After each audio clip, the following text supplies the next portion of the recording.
Nung nakakatulong ka, I love you anak. Pero nung naubos ka at wala nang maibigay at tumanggi ka, wala kang utang na loob. Habang may nabibigay ka kasi, mahal ka. Pinapansin ka, pinupuri ka. Pero kapag napagod ka, kapag huminto ka, kapag ikaw naman ang may kailangan, biglang nag-iiba ang trato. Hindi nagbago ang situation, nagbago lang ang pakinabang mo. Kasi nakakalungkot, tinuruan kang magmahal sa pamamagitan ng sakripisyo.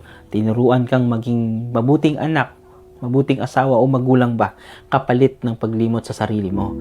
At nung ikaw ang naubos, wala nang yakap, wala nang anak ka pa rin, kundi sumbat na, wala kang utang na loob. Masakit tanggapin pero minahal ka habang may silbi ka. Ang pagmamahal na may kondisyon, hindi pagmamahal, transaction yan. Kung anak ka lang, kapag may naibibigay, ginawa kang kasangkapan, hindi pinalaking anak.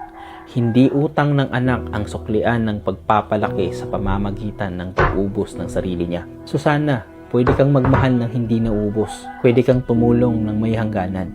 At pwede kang huminto ng hindi ka masamang anak. At ang pagtanggi minsan, hindi kawalan ng respeto, pagliligtas sa sarili. So kapag mahal ka lang habang may pakinabang ka, hindi yan pamilya. Anak ka pa rin kahit wala ka pang maibigay. Kung may nagagalit dahil huminto ka, hindi dahil masama kang anak, kundi dahil sanay silang ubusin ka. Piliin mo sana ang sarili mo, hindi ka kasi isinilang para maubos. Sa tawag nilang utang na loob.